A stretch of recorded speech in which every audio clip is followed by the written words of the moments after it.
Okay, let's go ahead and get started. I'd like to welcome everyone this evening to the board meeting. We're going to start out by approving the agenda. Do I have a motion to approve the agenda for the May 4th, 2020? I'd like to make a motion that we approve the agenda as read. Second. Second. Okay, just one moment, please. I'm getting caught up. Oh, sorry, my God. Johnson.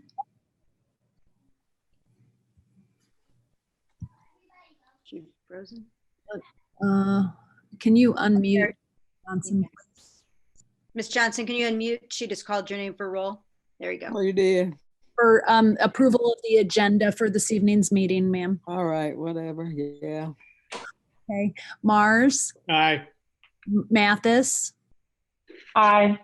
McFarland. Aye. Miller. Aye. Ringer. Aye. Simmers. Aye. That is 7 aye votes. Okay, President's report. I would like to, again, repeat what I've said for the last couple of board meetings. I would like to thank all the employees of the district, the great job that you're doing, trying to educate these kids and trying to Zoom with them, and the custodians, the cooks that are providing the meals, just everybody that's involved in the whole system, everybody at the board office, the cabinet. I know everybody's working very hard to make sure that our kids are being educated here and that our families are being communicated with. And having said that, I'm going to move along with the agenda. We'll go on to superintendent's report. Yes, good evening. I wanted to give you some updates, questions that are frequently asked. One of them are, where you are with your student engagement and how many students are engaging in their learning on a regular basis. I'm happy to say that it has increased by about 25 students this week from last week, and that represents about 72.3% of our overall, almost 74% or 73% there. When we add in our NAACP program, who I want to give a shout out to, their kids are all engaging. We've been able to get computers in their hands, are engaging with our Edmonton courseware work and Study Island. So just a shout out to the NAACP program and the work that they're doing to get their students engaged. And so, we did see a little bit of an increase this week, but we want to keep increasing those numbers over the next few weeks. So families, if you haven't had success in getting online and having conversations with your teachers, we definitely want you to encourage, to reach out through email, give the school a call. If you're having any concern, we can still get a piece of technology to you. We can still get a hotspot to you, and we want to do everything possible to make sure students are engaging in their learning. In addition, we wanted to give you a report on just our recruitment efforts. This time of year is a big hiring focus for us. We did, as of tonight, have some hires that were on our agenda. We have 12 new hires. Of those, we've had 3 minority candidates come into our district. We still have 5 letters of intent to hire out there, meaning people who want to come work for the district, and we're working through the process of getting them assigned. And those also include 2 minority candidates. And we have 26 openings as of today. So just to give you an overview of what some of those openings look like, in case anybody's out there and looking for a job, we do have a high school online instructor at our Lawrence Adult Education Center. We have special education teacher at Southeast, an English teacher at Lampier, and a Lampier High School science opening. At middle school, we have 3 openings at Jefferson Middle School for language arts, PE, and science. We have 2 language arts openings at Washington Middle School and also a science opening, and Grant Middle School has a language arts opening. Several of our elementary schools have grade level openings, and we're in the process of taking applicants and doing interviews. We have 5th grade at Butler, 5th grade at Feichens, 2nd grade at Isles, 1st grade at Graham Elementary, 4th grade at Wilcox. We have an art position at Feichens. We have several special education positions across the district, 1 at Enos, 2 at Feichens, and 1 at Owen Marsh. We also are looking for a visually impaired educator that would travel among schools and help our students with visual impairments, and also a school psychologist opening. At our pre-K, we have an instructional coach opening, a early childhood teacher, a speech pathologist, and then also an early childhood teacher at Lee Elementary School. And we are looking for qualified applicants in all areas, but our hardest to find positions are science, physical education. We do have a middle school language arts kind of shortage. We don't have a lot of candidates for that position. And we also, of course, are always looking for our special education positions as well. I will tell you that our HR department has done a great job with recruiting this year and getting out and doing a lot of things that they would normally have done, but some of that had to come to a halt because of this pandemic, and our focus that we've had with our universities has had to change. Spring is usually Ms. Baker Brown's biggest time to get out and recruit. She did get to Central State University in March for a job fair. But also right when she got there, it had gotten canceled because they were just a little bit of a step ahead of us in their closures. She did have scheduled 8 fairs to attend, but she only got to personally attend Northern Illinois, Eastern U of I, which was a combined fair, and ISU. But the ones at SIUE, MSU, Harris Stowe, Bradley, and Central State were all canceled. But during her 3 schools, she was able to give 7 letters of intent. And overall, she's given 10 letters. And once again, as I said tonight, 3 have decided to join us. And we do have 2 minority student teachers from UIS that will also be joining us in the fall. So we're looking forward to all of our new teachers coming into our district, and we're still looking for those applicants and candidates. We did receive word this week that all student teachers would be fully covered after this semester. I know it halted all the student teaching assignments, but they were given full licensure this week and some memos from our State Board of Education.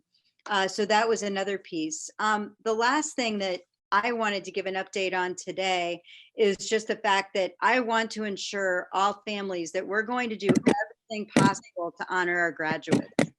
We've all gotten a lot of emails regarding this. Last week, we got one set of rules and designations from State Board of Education about what could happen in graduation ceremonies. But then on Saturday, about mid-afternoon, we got another update from our state superintendent that said she and a committee of individuals had rethought some of those guidelines, and that some of our ideas to have some in-person opportunities following a pretty strict set of rules would be allowed. So we are now going to meet tomorrow morning again. Sheree Morris and I are going to have a meeting with our high school principals and the people in charge of the senior class, and yet again open up the idea of having something in person, even if it has to be a few people at a time, in an outdoor location, and making sure that we have rain dates and all of those things put forth. But obviously we won't be able to have our large in-person graduation on May 30th. So once again, we have WICS is going to allow us to have the Fox channel all day long to run our graduations as we normally would. They will all be videotaped, and we'll have pictures of the students. We sent out a memo to all families today to begin to send in their graduates photos, either a senior picture or a photo of them in their cap and gown. By this Wednesday, we'll have all cap and gowns passed out to those families, and hopefully we can get those pictures to show on the screen when their name is called. If not, we'll be able to use their Life Touch photo. We'll do everything to reach out to families to get that graduation picture that is the most appropriate. We will still have all of the speeches as we normally would. And we want to include our board in this in some way, shape, or form. So if you want to put your thinking cap on and let us know what you think you might be willing to do to be a part of those videos, we will be working on those between now and May 15th. In addition, we're doing our honors nights through 1450, and they're helping us put those videos together right now. just before this meeting tonight, I taped my superintendent's awards here in the boardroom so that my superintendent's awards could be a part of that honor ceremony. And each high school is working on that part with 1450 and the Newhoff Media Group, which we appreciate greatly. So no matter what, we're going to go forward with those, but we are looking at how we can expand that now that we have new guidelines from the State Board of Ed.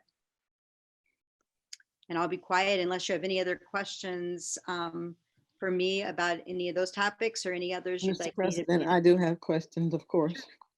Okay, starting with your first engagement. Yes.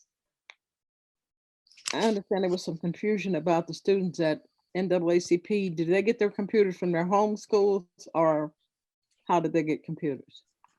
We worked to either get them from their homeschool or we took them straight from our tech department. Either way, I'm not sure exactly how all of them got there, but Tim Allen did get all the computers that he needed, and they have been given out, including some hotspots too to families. Okay, so they're all district computers. 25 of them were engaging this week. Yes.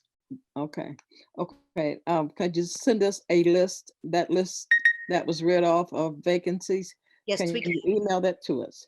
Yes, And we then I thought you had a graduation task force. So it sounds like everybody is working independent again and not together. No, we've had several meetings, all of us together. So we had a large task force that came up with all of the ideas. Tomorrow morning, we're just going to touch base real quick to see what we need to do to bring up an agenda for our entire task force. But everybody has been working very hard on this all across the board and from each of the high schools, including Lawrence Adult Ed. We're working alongside Mrs. Lee Diasencow to make sure that we have everything organized for the Lawrence Adult Education graduation as well. She's really considering, how they roll that out. It's a little bit different. The format is always a little different. And so she doesn't know if she wants to do the Fox network or if she wants to do something a little bit more on her own and have that aired differently. We'll work with her to make sure that she gets that done in any way that she feels comfortable. Okay, well, the sooner you get the information out to the parents, the less board contacts I think will be made, because we're all getting emails and calls about that. I tell you what, the rules keep changing daily. Like I said, last week we had that we couldn't do anything in person. We couldn't do parades. We couldn't do any drive-through graduations. We couldn't have them come in small groups. And then we got the reboot Saturday that said with certain things in place, we could do them. So we just need to make sure that we're getting the information back to each team at the high schools that make up our task force, and then we need to come together and make those determinations. Okay, well, just tell them what you know. Just let parents know that. Tell them what you know, and if you have to change it, just tell them subject to change. That's all you got to do. Yep, and actually that went out in the family email today. Okay, I'm done. Anyone else? Thank have you. anything else? Mhm. Okay, hearing none, we'll move on to discussion items. 6.1, old business. Do any board members have any old business? I do, real quickly. I had a Zoom meeting with the CACC people. It's probably been 3 weeks ago. And in that meeting, they are going to increase their enrollment in the fall. They have over 1,100 students who have applied. So it is going to get greater utilization in the coming school year. Thank you. Ms. Johnson, what's their capacity student-wise out there? You know? I don't know. That I don't know. And they are also adding a cosmetology component, which they say the enrollment in that is really zooming. They're buying all new equipment, and I think they have all their staff hired, but I'll get you a number on if I can, on Okay. Yeah, I their just capacity. I haven't checked in a while, so I didn't know if their enrollment increased or just wasn't sure. Yeah, it will be increasing next year. They haven't had 1,100 in a long time. Right. Okay, good. Anybody else have any old business? I've got a couple things. One was a conversation from our last meeting about the quality of food being served in District 186. I missed the comment at the time, but I guess Lee Elementary had been invoked as an example of where students were not, they did not like the food. And since then, I've been contacted by several teachers that said, hey, we don't understand why we're being put out there. And I just wanted to set the record straight that we don't serve bad food throughout the district. It's the same food everybody else is serving. I've been making the rounds to Springfield, to Southeast, to Landfair every day with my kids picking up food. And in our case, if they're not eating it, it's because it's too healthy. They're getting a variety of fruits and vegetables, ham and cheese, turkey and cheese, PB&Js, and we've never had anything bad. So I just wanted to give a shout out to food services and also to Lee Elementary. And I just want to clarify, because I was the one, I'm sure, that made that comment. And kids they throw away a lot of food. I don't care what you say. And the couple times that I have been out to Lee School during their lunch hour this year, if there's some desserts there, treats there, they don't eat the regular food. And I just stated a fact. So if they take offense, it may be USDA commodities, and all commodities are not great. I don't know if anybody's ever had any. I have. And so that's where we are. They have to eat what they get. That's unfortunate, but at least they're getting some nutrition. I guess that's what we say. Okay, thank you. Did you have something else, Mr. Miller? I did. Also at our last meeting on April 20th, the Board of Education voted on the district's healthcare plan, and we were presented with two options. Option A, which was a recommendation of the insurance committee, and option B, which was a recommendation of the district. Now, 1 week prior to that vote, board members were briefed on the two options, and it was a lot of information to digest in a very short amount of time. Under ideal circumstances, we probably should have had public conversations at one board meeting and then come back for a vote at the next board meeting.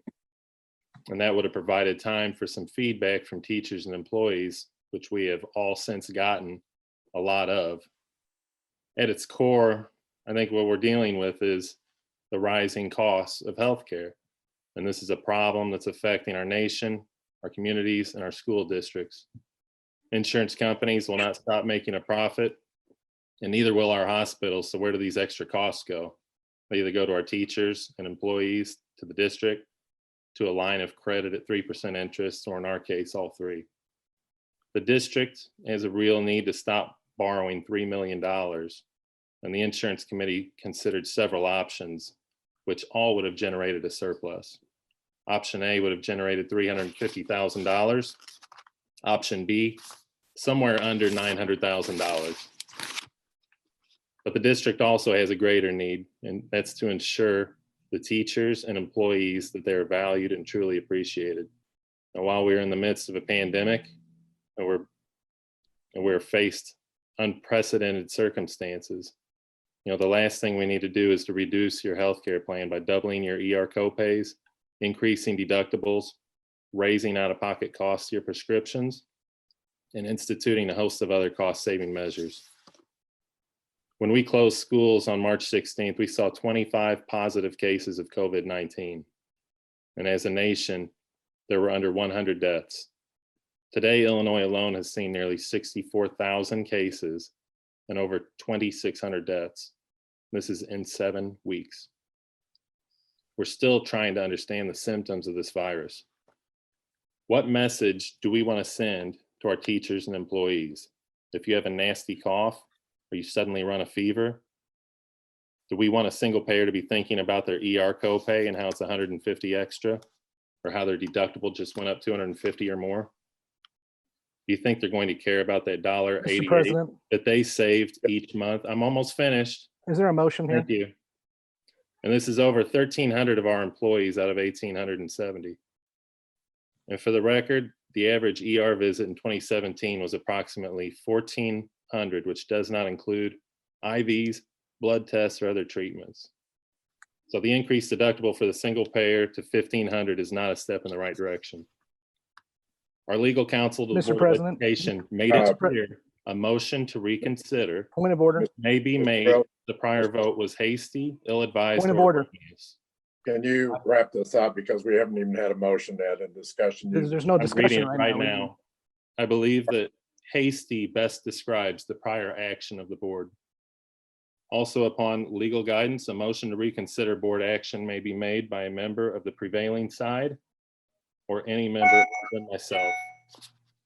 Therefore, at this time, I would encourage one of my fellow board members to motion to reconsider the action taken on roll call action item 9.3, resolution regarding the renewal proposal for medical insurance option B plan changes, and to reconsider action taken on roll call action item 9.2, resolution regarding the renewal proposal for medical insurance option A premiums. Okay, having said that, do we have a motion by a prevailing voter from the last meeting? This motion would only be to consider conversation. Hearing none, I'll give it one more try. Does anyone from the prevailing vote? To continue the conversation. Hearing none, we will move on, but let me say this. I don't want it to be put out there that this board is not supporting teachers, because I think that is very unfair and untrue. I don't like what we're having to go through either. This is a national problem. This is for another discussion for me, but don't even get me started about insurance companies and the medical community and what is costing people all across this nation, just not our teachers, but everybody, to have medical and health coverage. Problem we're having right now is we're getting ready, if we had gone with that option, another $900,000 on top of the $3 million we're already in debt. I've got an issue with that. I don't want to put this on the back of teachers, but we can't keep running this account into debt. Here's my other concern. I just saw a report yesterday, when this pandemic is over, the state of Illinois is probably going to be $7.8 billion, not million, billion dollars in the hole. It scares me down the road. I think we as school board members have to think down the road. We can't just always think about the immediate. We have to think what's going to happen 2 years down the road, 3 years down the road. These kind of figures really scare me, because traditionally, and we all know this sitting here, everybody in the audience, everybody's sitting on this board. When you have these kind of deficits, the first thing that starts to get hit are education funding and social services. If you don't believe that, just look at history down the road. You know, we've been pretty lucky in the last couple of years that we've gotten full funding and a little more with stimulus money. If we have this kind of debt coming out of this pandemic, we're going to be in trouble in this district. We're probably going to lose our stimulus money. We're probably going to lose the 100% funding, or I wouldn't say probably, but that it could be that we're going to lose that funding. I mean, nobody's particularly said that to me, but I have been in this business a long time, and I know how this works. And education will take a hit. There's no doubt about it. So I think everybody sitting out there, every teacher in this district knows what kind of support that I have for teachers. I was one of you.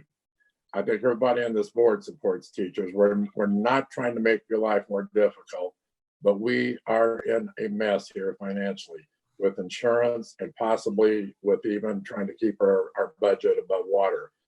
You know, we just finished doing teacher contracts and all of our other employee groups.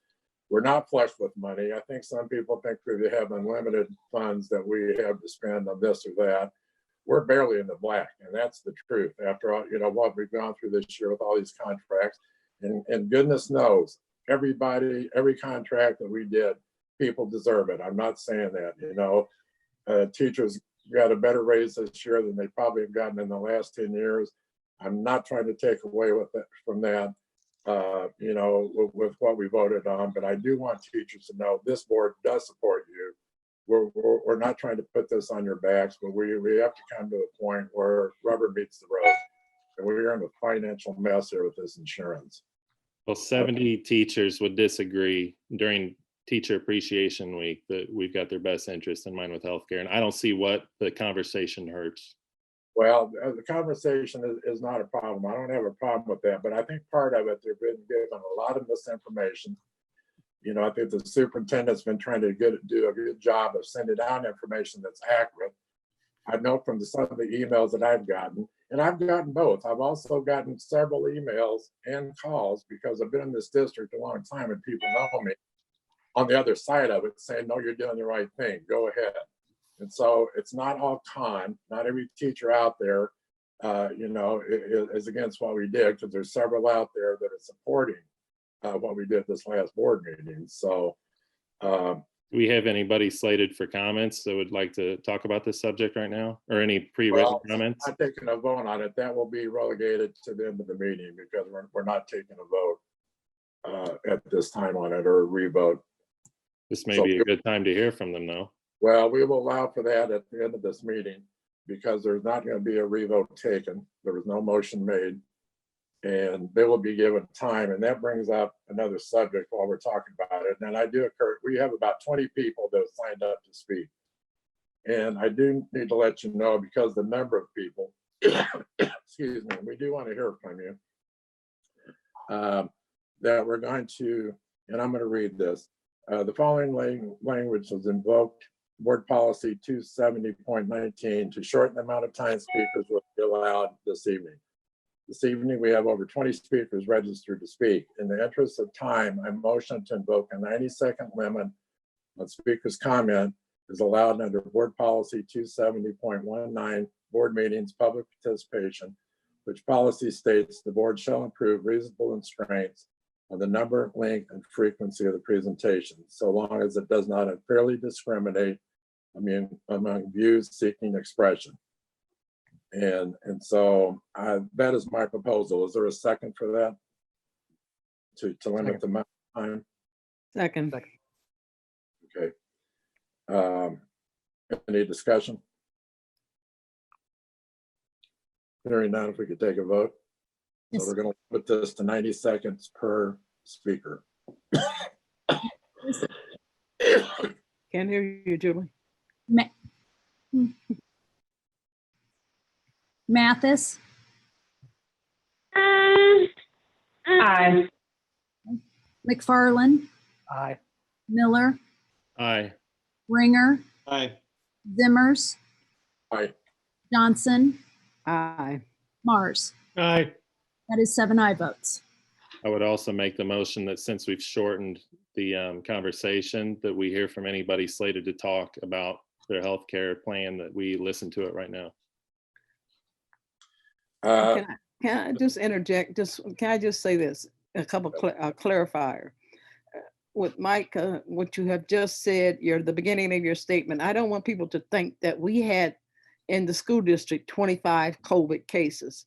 To my knowledge, Superintendent or Nate or Steve, whoever, I don't know if we've had any cases in Springfield Public Schools. So just the way it sounded like maybe some of those cases were coming from us. And we must also remember that not only are teachers involved, we have TAs, we have parent educators, study hall people who are also involved in this. Those people are the people that are getting hit the hardest. When you clear, after paying for a family medical policy of $1,000 and you clear less than $200, how do you pay rent? How do you buy gas to get to work? How do you feed your family? How do you clothe your family? All of those things have to be taken into consideration. Like I said last time, maybe we need to start, we do need to start over and look at this insurance issue. And I don't know the And cost of include those, board members. and I don't know the cost of those families either, but if we have any slated to offer testimony, this would be a good time to hear from them. Well, protocol has it. We did not take a vote on this, so there was not be a discussion around the vote. So they will be placed at the end of the meeting. But I did make a motion to hear from comments at this point. But that's not the protocol, Mr. Miller. We do public comments at the end of the meeting. We did not take a vote on this or a revote, so those comments will come at the end of the meeting. Does anybody else? I just wanted to clarify, Mrs. Johnson, you asked, due to HIPAA requirements, we're not going to know for sure whether there have been any cases. We have heard that some families have been affected by this in their homes. And we've also heard of some teachers, of course, who have been affected in their home, but we just don't know for sure. But no, I mean, we did not, at the onset of this, we did not have any confirmed cases of COVID in our district, just to clarify what you asked. And then, Well, I really wasn't asking. I was just stating the fact that Yeah. as far as we know, they're not COVID related. If they are, we pray for all of those families, and we ask that they have some kind of relief. But we did, or did we not, have a resolution that included COVID coverage for the months of April and May. We do. Now, I don't know if we have to work on extending that or not, but we do have that in the district. for So 100%. that's a separate issue for us, And right? just to clarify, Ms. Johnson, that point of reference was just to show how this virus has spread since we've been closed. It wasn't insinuating we had cases in the school, just that people are stressed out. And I knew we what you're talking about, but I didn't, in case somebody heard, it sounded like maybe we might have been. So I just wanted to clarify that. Right, That's- no, it was just to assure people that they should absolutely visit, if they're concerned, visit their healthcare provider. Should make it easy. And question also, what is the coverage for the COVID that the district's providing right now for April and May? At what percentage? It is all of the costs that would be related to any treatment that they would have during April and May. And then my understanding is that we would then talk with Blue Cross Blue Shield and see if they're willing to extend that beyond this. But at that onset, it was just for 2 months, I think, until we could see how far this was going to get in our community. And then additionally, something that I feel that keeps getting missed in all of this is the contract or deal that we have with Memorial as far as visiting express cares and virtual visits, which cost our employees, our teachers what? Well, I mean, with the copay, Those visits. right, it's completely free if you go to a Memorial Healthcare and you're a part of our Memorial Choice Plan. It's completely free. So our Memorial Choice could be saving some employees, $250, $300 a year in copays alone. It does not work for specialists, but it does work for your general. It does not work for the ER. Those are obviously, more expensive visits. That is our ER visits and hospital stays, of course, are the two most expensive thing, really right next to pharmacy that you have in a medical plan. A question I Okay, had, thank you for that. I'm sorry, a question I had, President Zimmer, is when you mentioned the $3 million deficit that we're trying to chew away on, is Mr. Fretz available maybe to give a balance on that if we're at 3 million right now? Yeah, why don't we, he's scheduled to give a report when we get down the road, we have him address that when we get to that, Mr. Pretz. So moving on here, does anyone have any new business they'd like to discuss? Okay, hearing No, none. but one quick thing, I would like to say, we lost a retired teacher. Her name was Miss Alma Jones. I imagine, Mike, you probably knew her. I don't know, Jennifer, if very you did or not. I have, yes, I know. Okay. And she was a 20-year teacher in Springfield Public Schools. She taught at Washington Middle School, and she was a teacher and a reading specialist. And then after she retired, she tutored in the district. So if we could just offer a moment of silence for her, it would be great. So that would be I great. understand she was a fantastic teacher. And she is one of the nicest people I've ever met in my life, Miss Johnson. She was just a class lady. So if we could just have a moment of silence.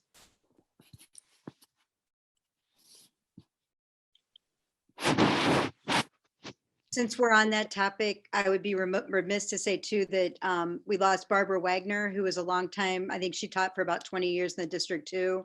Springfield High the whole time I was in school, and her obituary was in this week, and it's just been a sad week on that note. So, love and wishes to her family as well. Thank you for bringing that up, Mrs. Johnson. Thank you. Okay, business report 7.1, Mr. Fretz. Thank you, President Zimmers, members of the board. Appreciate your time this evening. So this evening, we do have a slide presentation to show you. I want to make sure we got that up and running first. Could you give that update on the insurance fund real quick before we move on? Sure. Yeah. The insurance fund is still right about $3 million in the hole. We did have a better month, the month of April, as far as claims. We were about 1.65 million, I believe, in claims, which was a slight downtick from the previous month. So that was good news as far as overall claims, but we are still about 2.8 to 3.0 million in the red. 0.8. Did you say? I didn't hear that. Between 2.8 and 3 million. Thank you. You're welcome. All right, if we can flip forward to the next page, please. All right, so tonight I'd like to talk to the board on 3 items. The first of which is an update on our bonds and the process there too. Secondly, I'll hit on the property tax extension for 2019. And then thirdly, we'll go through together some financial implications, some estimates that would involve COVID-19 and how that is affecting the district as a whole, both revenue and expenditure wise. Moving forward to the next slide, please. This slide gives us an update on our bonds. As you might be aware, we went to market with our bonds, 2020 A, B, and C bonds. Went to market on April 16th. We had a successful sale of all bonds on that day, which was great news considering the market we've been under. Those bonds will close this week on May 6th, Wednesday. And so what you have before you is a breakdown of the net proceeds that are anticipated from each of those sales. I'll make reference again to the 3 2028 bonds, our refunding issue. So that's $8.3 million. Those will be used to pay off prior bond issuance and held in escrow. The 2020 B bonds are health life safety bonds, just under 13.9 million net proceeds. That'll be deposited to the Health Life Safety Fund this week. And the 2020 C bonds are, of course, our master facility plan bonds, tax exempt sales tax alternative revenue bonds of just under 72.5 million. Those will be deposited later this week as well. We have a very favorable true interest cost on each one of those issues, 2.7% for A, 2.77 for B, and 3.69% true interest cost on the 2020 C bonds. So Mr. Fretz, yes. how does that align with the projection that we had looked at a few months ago? Yeah, the sales came out where we wanted and we're hoping to be. What I will say here is that the sales tax estimates, of course, have declined since our last conversation. So we have had a consultant update their projections on sales tax revenues. We expect a decline in those taxes this year of approximately 25%, and next year 15 to 20%. That has been taken into consideration for these particular issues. And what we had to do was extend out the 2020 C bonds by 3 years of maturity to account for that. Thank you. You're welcome. All right, moving forward to the next page. Excuse me here.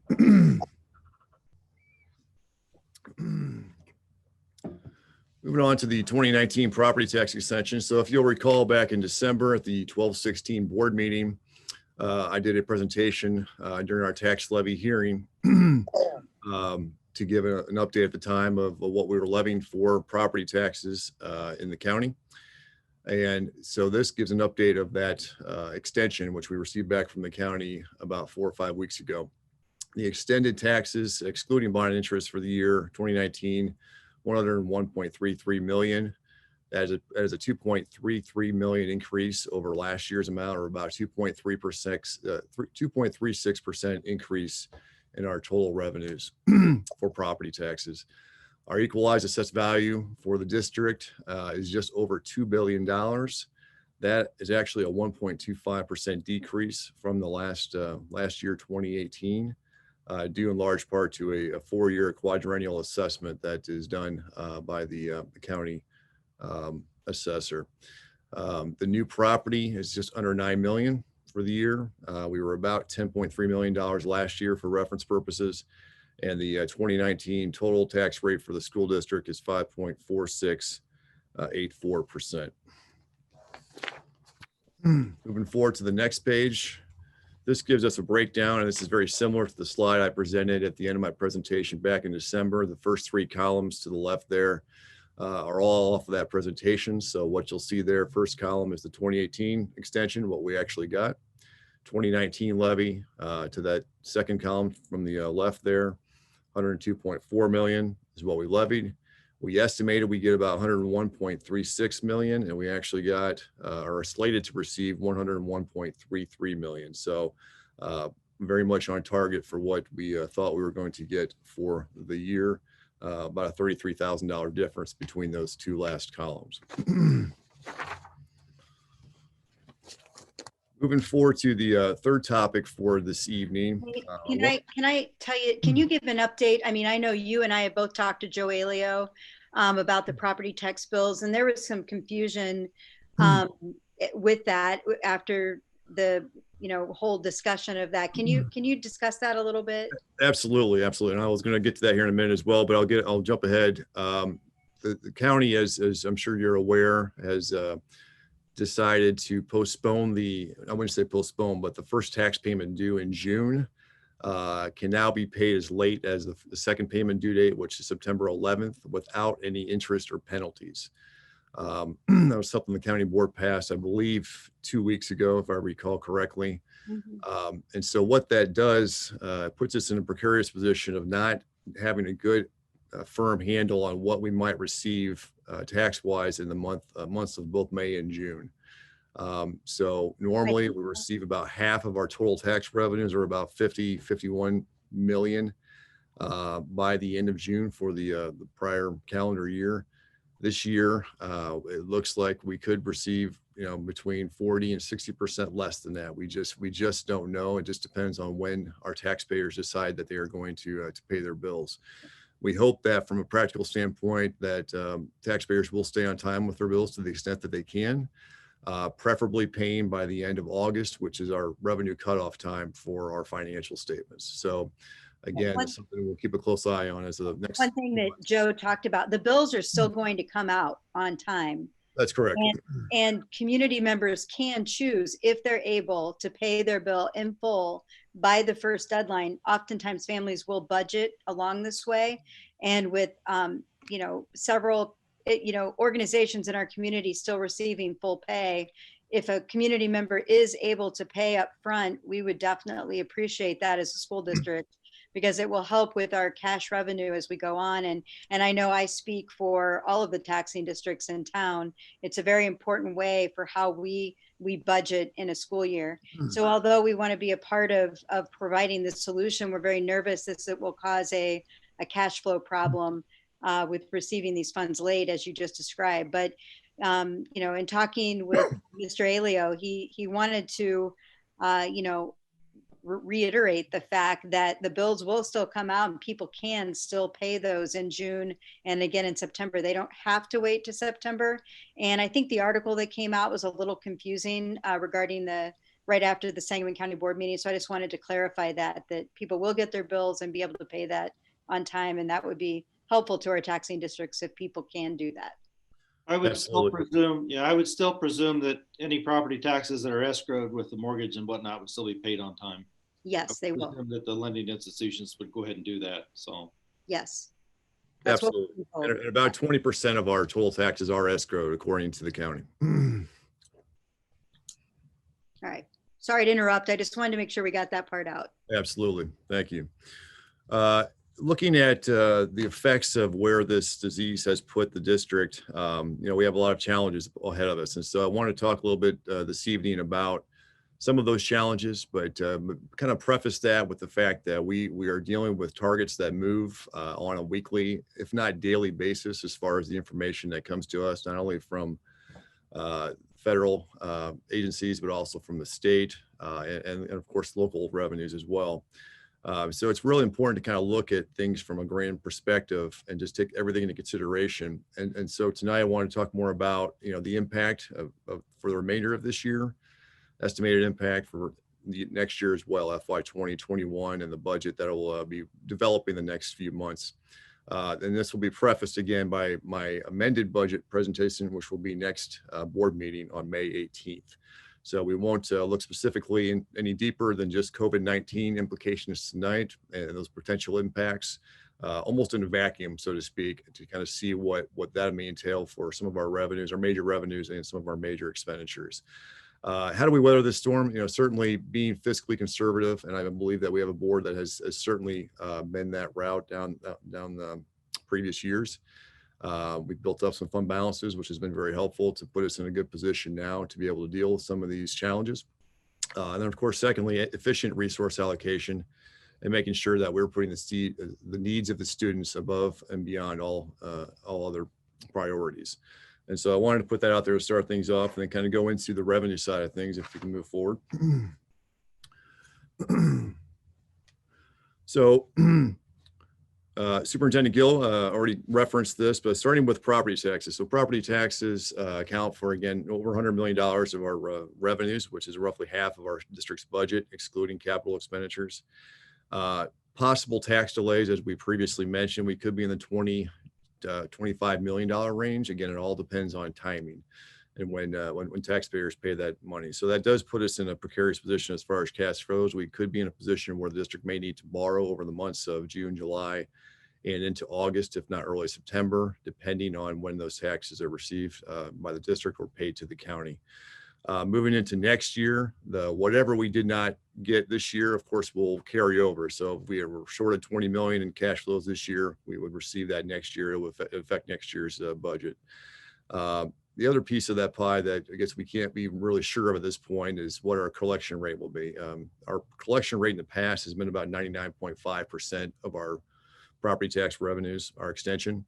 And so you don't know, depending on how families are doing this year, whether or not that will be realistic as well. We typically budget for 100% collections, but we may be in a position this year where we have to knock that down. And again, 1% decline in that percentage would equate to about $1 million in revenues. So please keep that in mind as well.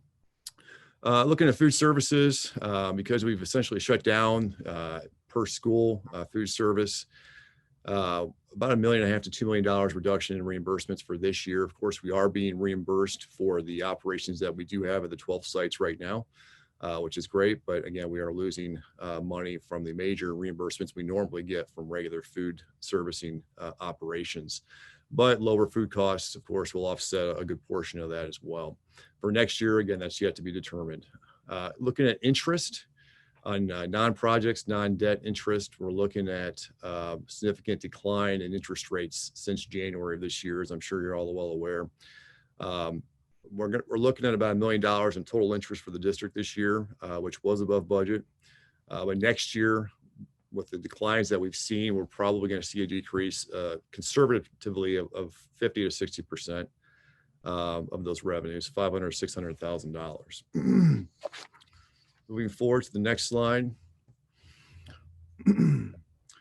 Of course, one of our other major funding sources is our state EBF funding, formerly called state aid. And so we are expecting full payment of those funds this year. We have not seen any delays in those payments to this point. Those are made semi-monthly. Again, nearly $49 million. State Comptroller Mendoza has informed us that we would continue to get payments. And so we do not expect any interruption in those payments for the remainder of this year.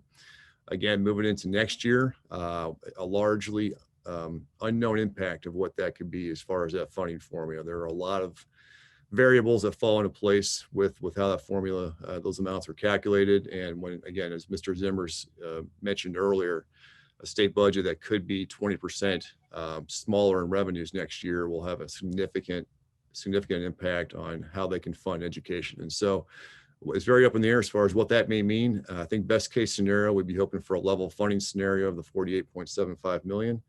But that would, again, short us the $900,000 that we have been getting in additional money the last 2 years, each of the last 2 years. So in a sense, we would somewhat lose that money moving forward, at least for the next year. Looking at other state funding, the biggest piece of this is our categorical funding, which is our transportation and some of our special ed money, which comes in, it equates to about $1.9 million.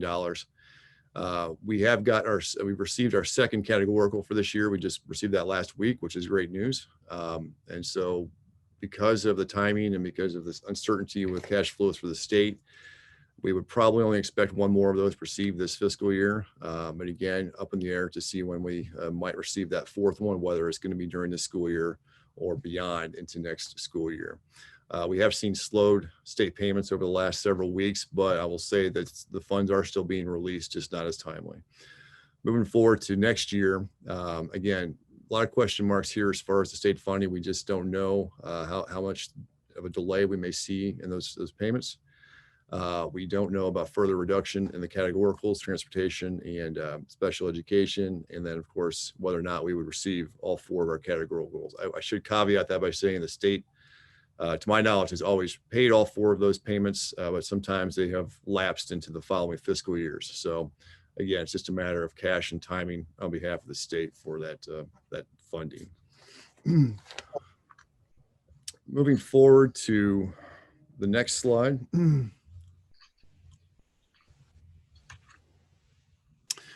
Another big revenue source for the district is our corporate personal property replacement tax. And so this year, our state allocation, our estimate from the state is about 7.36 million.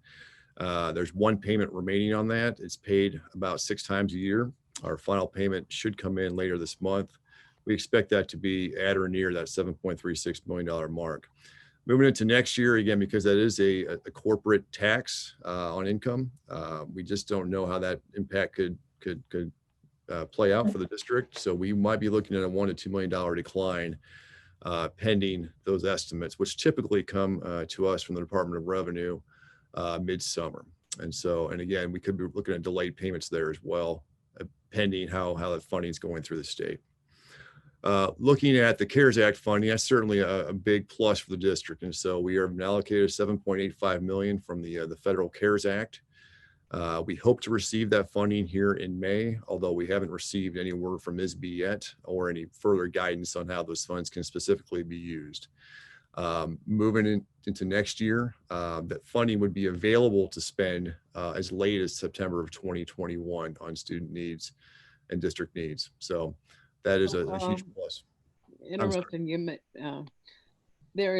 you have not seen any guidelines for how this money might be able to be used? Yeah, whatsoever, or are you just pulling our leg? Come on. Well, the state superintendent put out some general information several weeks ago, but really we want to wait and see what the State Board of Education will come out with specifically as far as how that'll look once the money is released.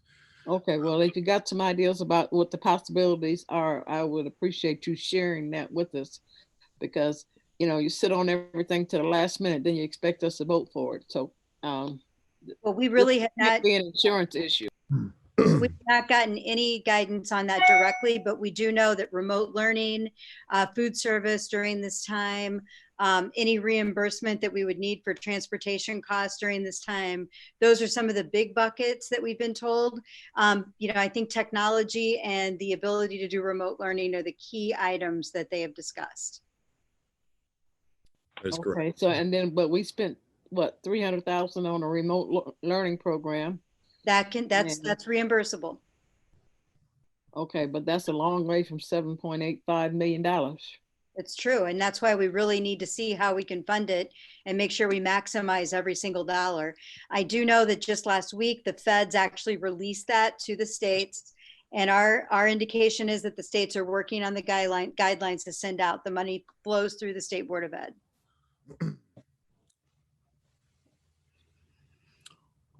All right, moving. And if I can add to that as well, again, in my daytime life at Boys and Girls Clubs and us receiving ISB funding as well through 21st Century Learning Centers, there has not been a lot of guidance coming down the pipeline that's definitive in any way, shape, or form. It's very broadly specific, but not.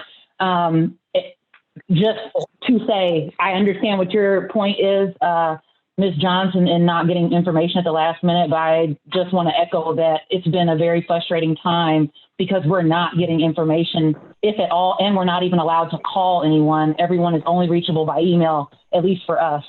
So I just want to echo that is a very factual thing that's happening right now as far as trying to get guidance that's specific. Okay, well, I would recommend that everybody make a wish list. And when you get the money and the guidelines, you can cross off A and D and Z and F if you need to, but get your wish list ready so you can act on it as soon as it comes. We talk I about agree. the cabinet meeting. We do. Thank you. Absolutely. Summer school is another one about what we can do in the summer. Yes. Yeah.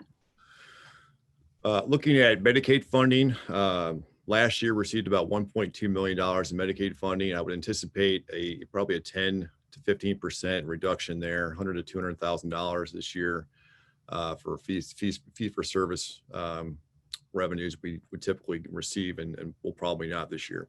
Again, yet to be determined for next year on Medicaid. And then, as I alluded to earlier, with sales taxes, with the context of our bond issues, a 25% reduction as indicated by the third-party consultant this year for 2020. That's a calendar year basis, and then a 15 to 20% reduction anticipated for next calendar year, 2021. And so that's about a $2.5 million swing this calendar year, and a $1.5 to $2 million swing the following calendar year. Moving forward to the next slide. So that completes the expenditure analysis so far. Now, that is not, of course, all inclusive, but I wanted to present the major revenue items for you. And looking at the major expenditure items and how that COVID-19 may affect them, starting with transportation. Things look better from an overall impact so far. We are, of course, going to see some reduction in our extra trip costs, not doing those these final 2.5 months. And then fuel costs is probably the big piece of that. So I anticipate our fuel budget to be essentially cut in half this year by $250,000. A combination of lower fuel prices than we anticipated, and of course, not buying fuel these last 2.5 months as well. Hoping that oil prices remain low in the months to come, we would hope that we have more favorable pricing for fuel going into next year as well. As on a substitute teacher basis, I would anticipate about $100,000 savings there. That's about a 10% reduction in the amount we pay subs for our classrooms. And for next year, of course, is yet to be determined. Retirement costs are certainly one to consider. We do not anticipate any impact this year, but again, speculating into next year, depending on plan performance for both IMRF and TRS, and how that evolves or doesn't evolve over the months to come. Any significant downtrend in those plans could affect us as far as possible higher rates moving down the lines, but we have no confirmation of that moving at this time, but certainly something to keep in mind from a forecasting perspective for the district. Moving forward to the last slide, health insurance. This is one that's really hard to gauge as far as how these claims will come in and when. Again, we had a slight dip in the month of April, but nothing significant in the last few months as far as this time last year in comparison.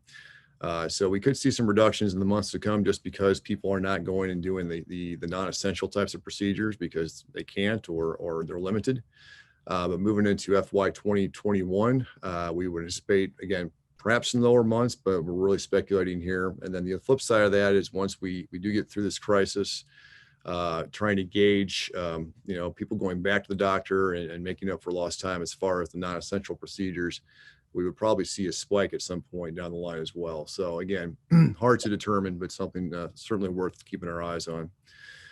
Looking at our building budget specifically for all of our buildings, we have cut things down to only essential spending through the remainder of this fiscal year to assist us in planning forward with our overall financial strategy. And of course, next year will be up in the air as far as how that's determined over the summer. And then finally, I wanted to mention just overall district salaries. And I know I think we all are on the same page with what the district is doing now. Of course, we're continuing to pay all of our regular salaries and wages through the end of this fiscal year as normal. So we don't anticipate any added budgetary impact due to COVID-19 on that front. And next year, again, no direct impact, and just maintaining the negotiated salaries and wages as is. So again, to summarize, most of the uncertainty for 186 is driven by our state and local revenue streams, as we've seen. The extent to which we see reductions in state funding can and will directly influence the district's fund balances. While the long-term economic effects of this crisis remain to be seen, the board has done well in building up reserves over the last 5 years to help us navigate these tough waters. The federal CARES funding will also go a long way to support student needs over the next 12 to 15 months, but we must still be judicious in how we spend on all levels as we plan forward. And that concludes my presentation. Are there any other questions? Okay, if there are no other questions, thank you, Mr. Fretz. Well, It was very informative. Thank you.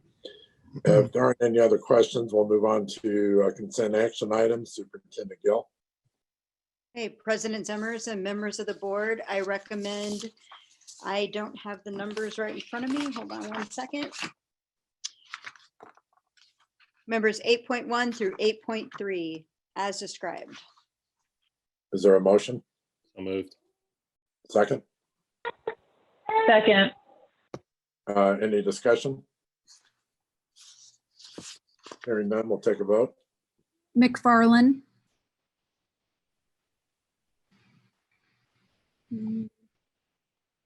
Aye, sorry, aye. Okay. Miller, Aye. Ringer, Aye. Zimmers, Aye. Johnson, Aye. Mars, Aye. Mathis. Aye. That is 7 aye votes. Okay, moving on to roll call action items. 9.3, approval of personnel recommendations. That's Mrs. Sherman. President Zimmers and members of the board, the superintendent recommends adoption of the personnel recommendations as presented. Do we have a motion? So moved. Second. Second. Any discussion? Okay, hearing none, we'll take a vote. Miller, Aye. Ringer, Aye. Zimmers, Aye. Johnson, Aye. Mars, Aye. Mathis. Aye. McFarland. Aye. That is 7 aye votes. Okay, moving on to 9.2, approval of a resolution regarding reduction in force of non-certified personnel. Mrs. Sherman. President Zimmers and members of the board, whereas current and projected financial circumstances of the district necessitate reduction in the number of non-certified personnel employed by the board. Now therefore it be resolved that the board hereby honorably dismisses non-certified personnel as presented for the reason of economic necessity. Such honorable dismissal to take effect upon the expiration of the present school term unless otherwise indicated. Okay, motion? So moved. Second. Second. Any discussion? Mr. Yeah, President, I don't like Yeah. the way the resolution reads. If this one position is gonna cost us financial difficulty, we're in bad shape to start off with. I don't like the way it reads.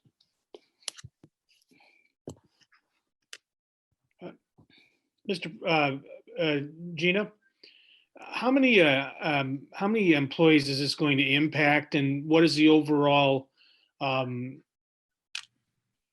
reduction cost going to net the district? It is Gross the one- district. It is one position being riffed, and the salary was around 57,000. Thank you.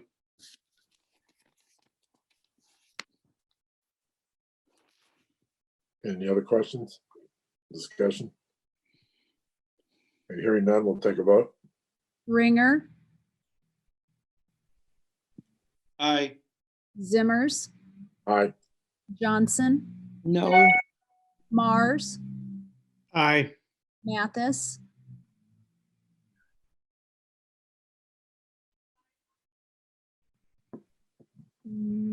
Mathis. I think that maybe she dropped. I still see her picture. Oh, yeah, she's not there. Oh, there she is. She- Mathis, you're up. Aye. I called in so I can still hear you, but my internet's up and down, so I apologize. But you're not a vote. Okay. McFarland, Aye. Miller. Aye. That is 6 aye votes and 1 no. Okay, 9.3, approval of project labor agreement. So moved. Mr. Shaver. Yes, President Zimmers, members of the board, superintendent recommends approval of the following. whereas Springfield School District 186 has developed a master facility plan, and whereas the district and the Springfield Building and Construction Trades Council recognize the importance of the timely completion of the projects identified in the master facility plan to support the educational needs of the district students. And whereas the district and the council agree that timely completion will require a substantial number of employees from construction and supporting crafts. And whereas the district and the council desire to mutually establish and stabilize wages, hours, and working conditions for craft workers. And whereas members of the Construction Trades Council have agreed and signed the project labor agreement, now therefore be resolved that the Board of Education approves the attached project labor agreement to encourage cooperation, maintain a spirit of harmony, labor management, peace, and stability during the term of this agreement. So moved. Moved. Any discussion? Yes, I want to know what are the equal opportunity protections? How are they addressed in here? I didn't see it. Can you point out to me where they are? These are, I believe, I don't know, Daryl, if you want to jump in, but each individual plan that we put in place will have those equal opportunity hiring. So we'll be asking these unions to hire during the actual projects, when the actual projects come out. This is just an agreement that we will hire local with our local labor. It also establishes a process of no work stoppages during our projects. If there's a labor agreement or disagreement between the crafts, that does not stop our work. They work it out and continue during the project without a work stoppage. I think what Ms. Johnson might be referring to is I'm referring to bodies. That's what I'm referring to. goals, I guess, Think for like lack that. of a better word. Huh? That has not been established yet. Those will be with each individual project, though. Right. And who's overseeing that? Who in District 186 is responsible for making sure the numbers are somewhere near right? Well, Or that'd that be there the is some O&M kind of department. minority representation? That would be the O&M department. That would be you, right? Yes, That's we'll fully report to the board as well. We haven't started any projects yet, so. Okay, anything else? Is there a fine or anything associated if they decide to not use local people? Is there something that they have to pay out or? Not to my knowledge, no. No, but I mean, all of these labor unions that signed this are our local labor, and that's why they're signing this, is so that we put that in place and utilize them first. That's the protection they're putting in place for them. And when the contractor signs their end of it, they're going to be pulling labor from the Springfield area first. Yeah, I just wanted to make sure that's what we were doing, because I know sometimes with labor, there's like a fine, I believe, with the city, like if they don't go with local, but they still will pull people from out of town. So I just wanted to make sure that that is going to happen. That it will just be local. That's what we're trying to do first and foremost with this agreement. Very good. Okay, we've had a motion and a second. We'll take a vote. Zimmers, Yes. Johnson, I'm gonna vote yes, but I'm gonna be on top of everybody, making sure that we have good representation on all these projects. Do we have a clear understanding that that would be my expectation? Superintendent and O&M manager. Yes. Mars. Mr. Mars. Can you unmute yourself, please, sir? Aye. Thank you, Mr. Mars. Mathis, Aye. McFarland, Aye. Miller, Aye. Ringer. Aye. That is 7 aye votes. Okay, we're gonna adjourn Mr. now. President, I do have another question. Okay, Somewhere, I don't know where I got it from, must have been on a packet or something. It says that this, I guess SSHS is Southeast High School, is that right? Yes. Springfield Okay. Southeast High School. Okay, so, this project that has been moved up, science lab, Correct. what's the urgency? It's not a science lab, it's a consumer science, so it's a kitchen. And they are up for, the other 2 high schools have had fully renovated kitchens in the last 2 summers.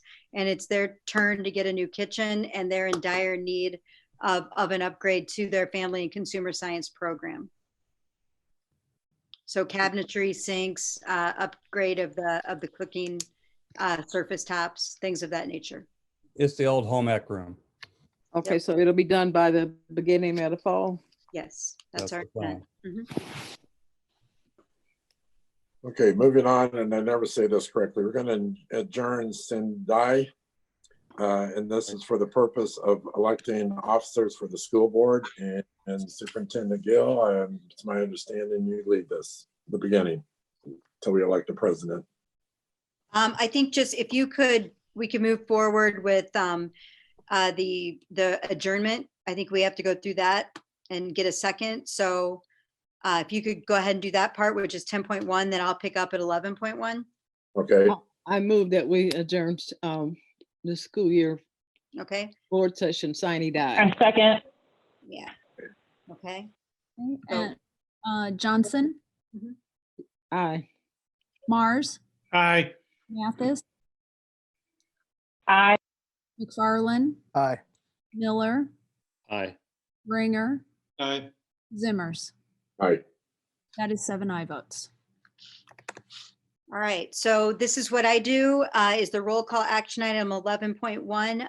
And this is a nomination for the president seat of the Board of Education. Each nomination requires a second, and voting shall be done by roll call. And I do have to repeat myself several times during this as accordance with the law, so just bear with me. But first of all, nominations are now in order for the office of the president. Is there a nomination? I have a nomination, please. I nominate Scott McFarland for the office of president. Okay. I will second that. Are there any other nominations for the office of president? Are there any other nominations for the office of president? And last, are there any other nominations for the office of president? Okay, hearing none. If there are no further nominations for president, nominations for the office of president are now closed. Mrs. Hammers, will you please call the roll? Yes, ma'am. Mars, Aye. Mathis, I think she faded out there again. yeah. Okay, I'll circle back around to her. Hopefully she'll come back on. Mathis, Aye. Sorry. Aye, Mathis. Garland, Abstain. Miller, No. Ringer, Aye. Zimmers, Aye. Johnson. I don't want to, but I'm gonna do aye, because we're gonna probably fight. But I'm sure I'm gonna hold your feet to the fire, okay? We have good fights. Yeah. We're gonna have a fist fight next time. With 5 yes votes, 1 abstain, and 1 no vote, we have Scott McFarland declared as president. Thank you, everybody. Congratulations. Congratulations. So now Um, this time he assumes the seat as president and continues on. I'm fairly sure I'm the first person to do this from their couch, so I appreciate everyone's support. I'm looking forward to working with you all. And I want to take a moment before we move on to thank Mr. Zimmers for his excellent service as president several times over. And looking forward to working with you, sir. You are a mentor to mine, and I really do appreciate your service. All right, thank you. I appreciate that. Okay, nominations are now in order for the office of vice president. As there, go ahead. I would like to nominate Tony Mars. I'll second it. I second. There's a motion, a second for Tony Mars for vice president. Are there any other nominations for the office of vice president? Are there any other nominations for the office of vice president? And finally, are there any other nominations for the office of vice president? Seeing no further nominations, nominations for office of vice presidents are closed. Will the secretary please read the roll? Yes, sir. Mathis, Aye. McFarland, Aye. Miller, Aye. Ringer, Aye. Zimmers, Aye. Johnson, Aye. Mars. Abstain. Okay, that is 6 aye votes and 1 abstention. Motion carries. Thank you. Congratulations, Mr. Mars. We'll move on. Congratulations to you, Mr. McFarland. And Mr. Zimmers, I want to thank you for your service. You've done an excellent job and really appreciate everything you've done and look forward to your continued work on the board and your wisdom as we go forward. So thank you very much. Here, here. Thank you. I appreciate that. We'll now move on to nominations for the office of secretary. I would nominate Julie Hammers. There's a motion. Is there a second? Second. There's a motion, and a second to nominate Julie Hammers for secretary of the board. Are there any other nominations for the office of secretary? Are there any other nominations for the office of secretary? Are there any other nominations for the office of secretary? Seeing no further nominations, the nominations for the office of secretary are closed. Will the secretary please read the roll? McFarland. Aye. Miller, Aye. Ringer, Aye. Zimmers, Aye. Johnson, Aye. Mars, Aye. Mathis. Aye. That is 7 aye votes. With 7 aye votes, the Julie Hammers is declared secretary. Thank you. Thank you for your continued service as well, Julie. We really appreciate it. Without you, we would not be we would not be here literally this time. I would not be on a Zoom call for sure. That's why, yep. Okay, we'll now move on to nominations for the office of assistant secretary. Are there any nominations for assistant secretary? I'd like to nominate Nikki Earlham. I'll second. There's a nomination, a second for Nikki Earlham. Are there any other nominations for the office of assistant secretary? Are there any other nominations for the office of assistant secretary? Are there any other nominations for the office of assistant secretary? Seeing no further nominations, nominations for the office of assistant secretary are closed. Will the secretary please read the roll? Miller, Aye. Ringer, Aye. Zimmers, Aye. Johnson, Aye. Mars, Aye. Mathis, Aye. McFarland. Aye. That is 7 aye votes. With 7 votes, Ms. Earlham is declared assistant secretary. Thank you. I think she's on the call. So thank you very much for your service, Nikki. We appreciate it. Okay, well, we'll move on to appointment of a treasurer. Superintendent. Okay, be it resolved that Mr. Nathan Fretz be appointed treasurer to the Board of Education. Is there a second? Well, we Second. need, first we need a motion. Oh, motion. I move. I'll move. Make the motion. And I believe Mr. Miller seconded. Yes. Okay, so we have a motion and a second. Will the secretary please read the roll? Ringer, Aye. Zimmers, Aye. Johnson, Aye. Mars, Aye. Mathis, Aye. McFarland, Aye. Miller. Aye. That is 7 aye votes.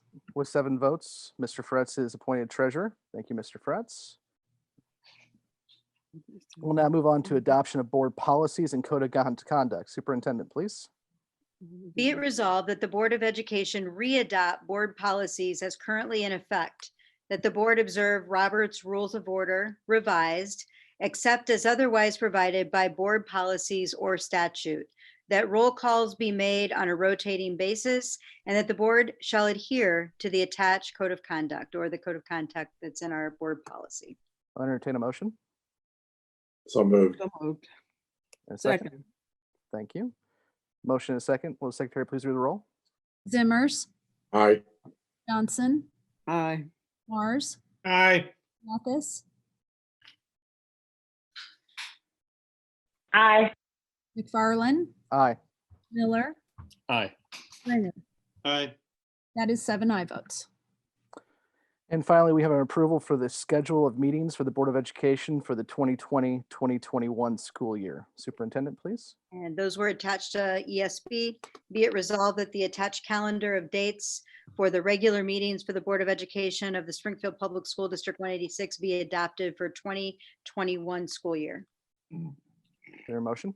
So moved. Second. There's a motion and a second. We'll move into a roll. Secretary, please. Johnson, Aye. Mars. Mr. Mars, Aye. thank you. Mathis, Aye. McFarland, Aye. Miller, Aye. Bringer, Aye. Zimmers. Aye. That is 7 aye votes. Okay, I'll now need a motion to return us into regular session. So moved. I move to return us to regular session. We have several motions and seconds, so we'll move into a roll on that. Secretary, please. Mars, Aye. Mathis, Aye. McFarland, Aye. Miller, Aye. Bringer, Aye. Zimmers, Aye. Johnson. I don't know where this motion has come from. Sine die means the end. So why are we returning to regular session? It's We an have- NDA. We have public Start a new comments. session. Yeah, well, true, very true. But we have public comments, so we need to go back into the agenda for that. Okay, technically that session is dead, but so we should be just calling ourselves to order in the new session. Ms. Johnson, can I have your vote, please? Vote me present. Okay, thank you. That is 6 aye votes and 1 present. Okay, we'll now move into regular session. And our next board meeting is scheduled for May 18th. And it says 5:30, but I'm assuming that will be changed. The only other point of business we have are public comments. And Secretary Hammers, if you'll help us out with that. Yes, just one moment, please. I'm pulling up the spreadsheet. And while you're doing that, I do have one public comment that was emailed in. We do allow that during this time. Oh, Julie, go ahead. 2, actually. Oh, Ms. 2. Do I have the other one as well? I will forward it to you. Yes, Okay. just one moment, please. Thank you. I'm gonna go ahead and read the first one. This is a person who could not come on to the meeting today. And this is from Kimberly Smoot. Dear board members, I am emailing to ask you to support teachers by reconsidering your vote to recently changed our insurance coverage. I know I personally don't go to the doctor as often as I should because I'm worried about the costs I have to pay out of pocket. As a single mom, this is a real fear of mine. I'm also very concerned about this and other changes to our coverage. I want my doctor to decide what medicine is best for me, not an insurance company. The management of care by the insurance company does not seem like it's best for those of us employed by District 186. Please help us. Please do the right thing. Thank you, Kimberly Smoot. And see if I have Julie's other one. I do not yet, Julie.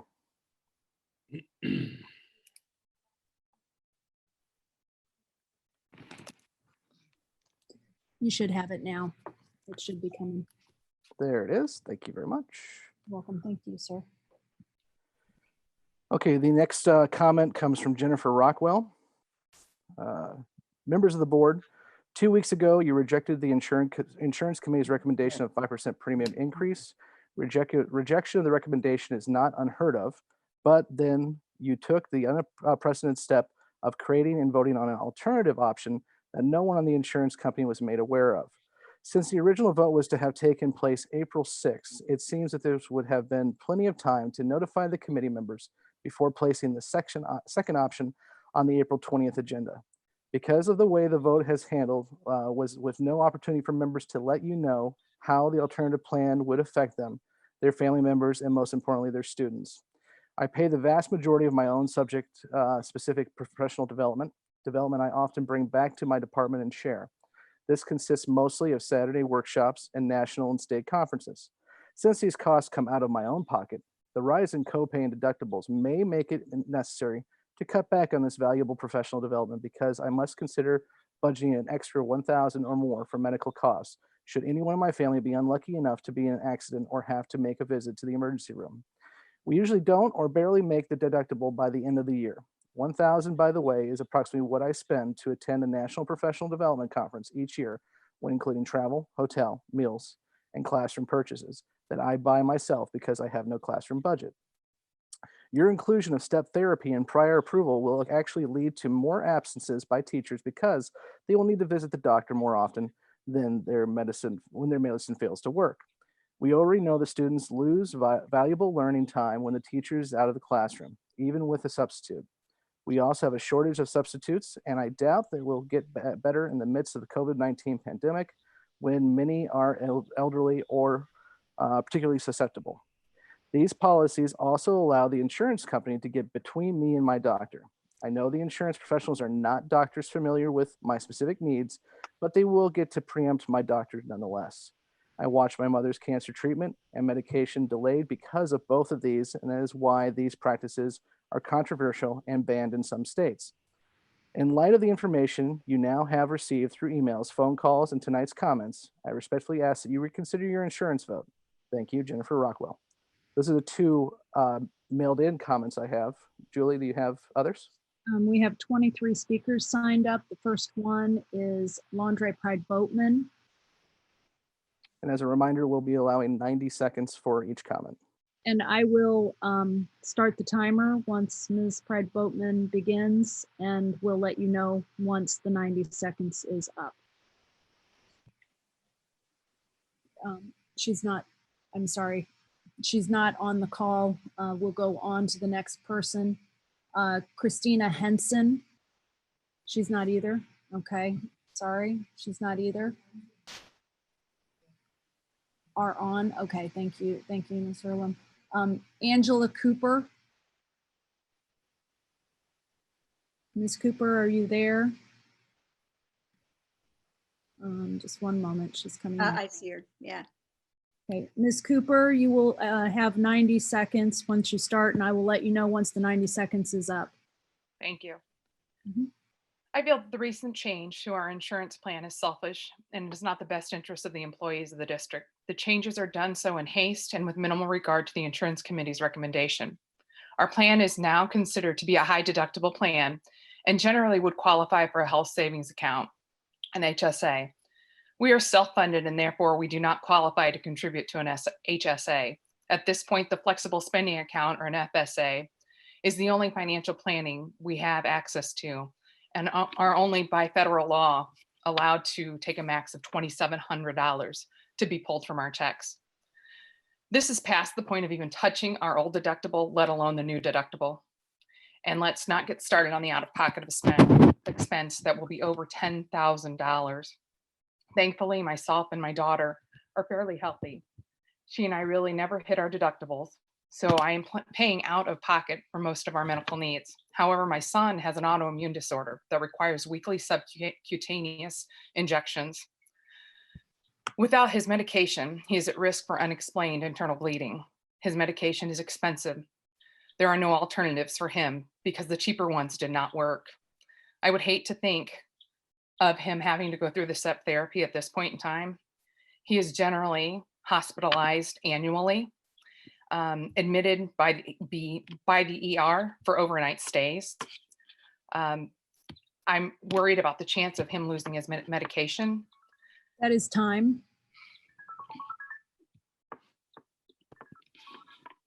Thank you, Mrs. Cooper. The next person is Aaron Graves. He's coming into the meeting. Just one moment, please. Mr. Graves, are you there? I am. I will start the timer once you start speaking. You have 90 seconds. I will let you know once that time is up. I'm beyond disappointed in my district and Board of Education and the 90-second limit to limit our voices is additionally insulting. You know, last week I spoke with a 186 downtrodden school teacher, mother of 4, by phone after she heard of the board's last health insurance decision. And she told me, Aaron, do you realize that we're the only first world country where people are afraid of their medical bills? That statement hit me dead in my tracks and captured not only my current sentimentalities of this health insurance ambush, but a greater fear that there may be no cavalry coming to our rescue. You know, we count on you as Springfield 186 employees, and for decades, we fought alongside the district in educational improvement, political reform, and doing what's best. Historically, we were provided quality medical insurance, a good retirement, and a guaranteed safe environment. All these things we feel slipping away. I brought these issues to you before and earlier this year as we had a tenuous contract negotiation. But after getting past that, I thought, well, yeah, I feel the respect coming back. But with this one action alone, I'm here to tell you the minimization of our voices finds a multitude of employees just lost. Your employees are not only questioning if they can afford their own insurance, but the very words that you tell them when you say they matter to you. You must know this. The minimization of our health insurance and the manner in which this was done was wrong. Time is up. Thank you. Thank you, Mr. Graves. Heather Covey is the next speaker. She'll be coming in momentarily. Okay, Ms. Covey, are you there? I am, but I didn't have anything to say. Okay. Do you still, I mean, do you want to talk or should we go to the next person? You can go to the next person. Okay, thank you. For being on. Toro Ellis. I'm sorry. Do you have, no? Okay. Miss Ala Desuye, Yeah. are you there? I think that Hello? she came in. I hear her. Yes. You'll have 90 seconds once you start talking, and I'll keep time and let you know once that 90 seconds is up. Okay, I have to second what Aaron Graves said. I believe that actions do speak louder than words. I appreciate everything that you guys do to manage the budget and everything like that. But from our end, I don't feel appreciated. I don't feel that this is the right time to hit us with additional expenses. And just the stress that that causes is unbelievable. But I'm surprised that you wouldn't even reconsider a discussion of the matter. So I want to thank Mr. Micah Miller for opening that up. I think you should have at least given it a chance.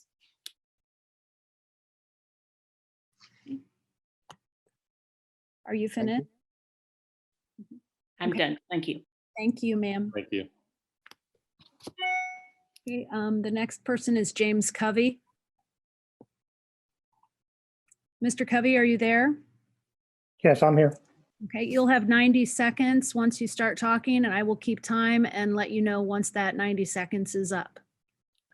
I just wanted to share how disappointed I am with you not even willing to reconsider this vote.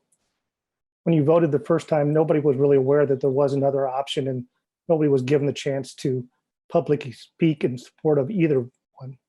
Now that we have people wanting to do this, you wouldn't even reconsider discussion.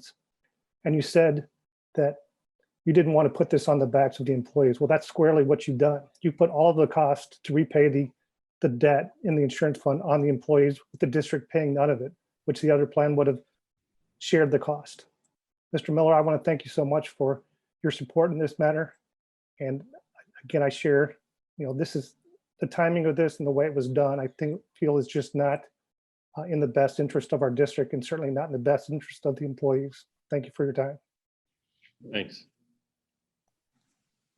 Okay, the next person is Emma Laddage. Ms. Laddage, are you there? Ms. Laddage, are you there? Your speaker is muted, ma'am. You'll need to unmute. I'm here, but I am not speaking. Okay, very good. We will go on to the next speaker then. Thank you, ma'am. Thank you for listening in. Allison Herbst.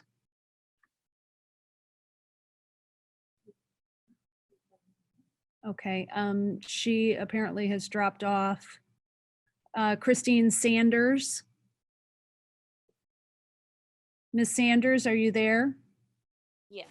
Can you hear me? Okay, you'll have 90 seconds once you start speaking. I will keep track of the time and let you know once your 90 seconds is up, ma'am. Okay. I am a pre-K assistant at the ELC, and I have been with the district 19 years, and I have been on the insurance committee for well over 10 years. And I firmly believe that the entire insurance committee, really wants to do what is best for our insurance. And we have had several meetings going over and trying to analyze what next to do. And majority of the committee did not vote to change all of our, sorry. We spent many hours going over all the numbers and our plans and the claims and utilization reports and many more things. And for several reasons, we chose option A compared to the other options. Some of the reasons were that back in 2011, 2015, we made several plan changes and it did not stabilize our claims at all. Instead, it drove cost up. We saw a 22.5% increase in claims instead of a decrease that we were hoping for. And we've seen a decrease in the amount of employees that have chosen to take insurance. I spoke with a teacher earlier today who was asking me and is thinking about opting out of our insurance because of this and making a different choice for her. And we need people to stay in this plan to be able to make it fiscally sound and to make it work and not lose them. Ma'am, your time is up. Okay. Thank you. The next person is Janine Chambers. Ms. Chambers, are you there? Ms. Chambers, your sound is muted. You'll need to click the unmute button, please.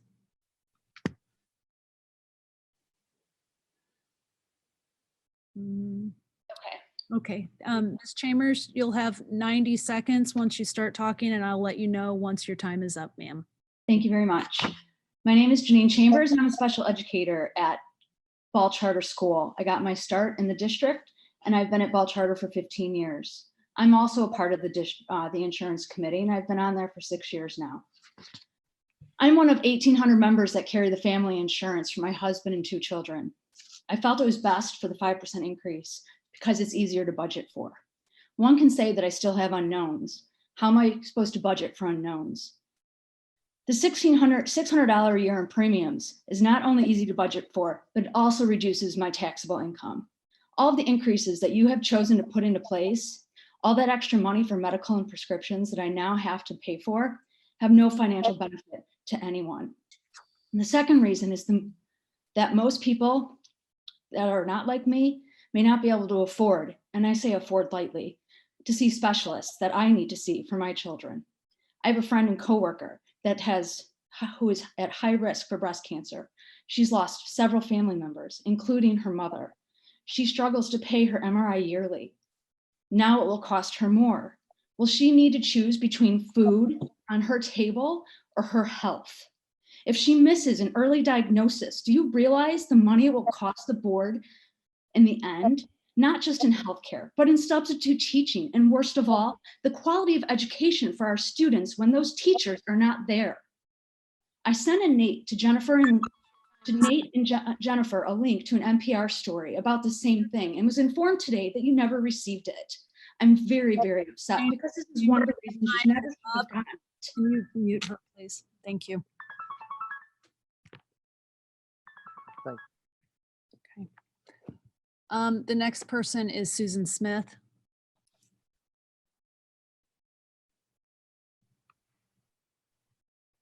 Mute myself. Hi, my name is Susan Smith. I'm a nurse in the district. Ms. Smith, just 1 moment, please. I just wanted to let you know, you'll have 90 seconds once once you start talking, and I will let you know once that 90 seconds is up, okay? Okay, I was just hurrying up. Okay. Gotcha. Okay, my name is Susan Smith, and I'm one of the nurses in the district. And I have personal experience with dealing with tightly managed prescription drug programs. I've had my child getting denied for prescriptions when she finds out when she goes to the prescription counter. So she's out of the drug. She had to wait over a week before she could receive them because of this prior authorization, step therapy, and limitations as such. Getting prior authorization is not an immediate turnaround nor guarantee of getting what the physician ordered. I've had to pay over $700 for 1 month's worth of prescriptions, and I don't get my money back when the approval finally comes through. This particular medicine that she uses twice a day is not a generic, and there are dosing limits, so I have layer upon layer of prior authorization that needs this. These restrictive policies and procedures puts a tremendous burden on the patient, both financial and emotional. This is not an easy fix, and I was so against this. Micah, thank you very much for having the fortitude for trying to help us. I've lived this nightmare. That's all. Thank you, ma'am. Thank you. Next person is Colleen Martin.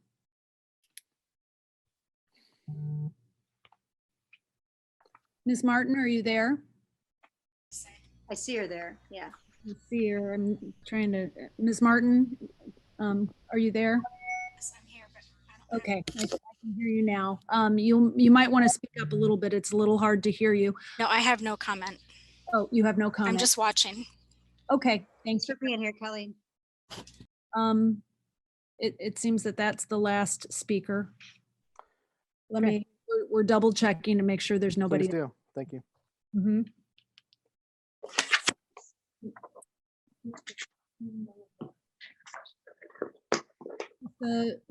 Krista Wilson may be on now. Just one moment, please. Ms. Wilson, are you there? Yes. You'll have 90 seconds once you start speaking, and I will let you know once the time is up, ma'am. Thank you. I just want to say that this motion is very upsetting to many people, and I want to thank Micah for sticking up for a lot of people.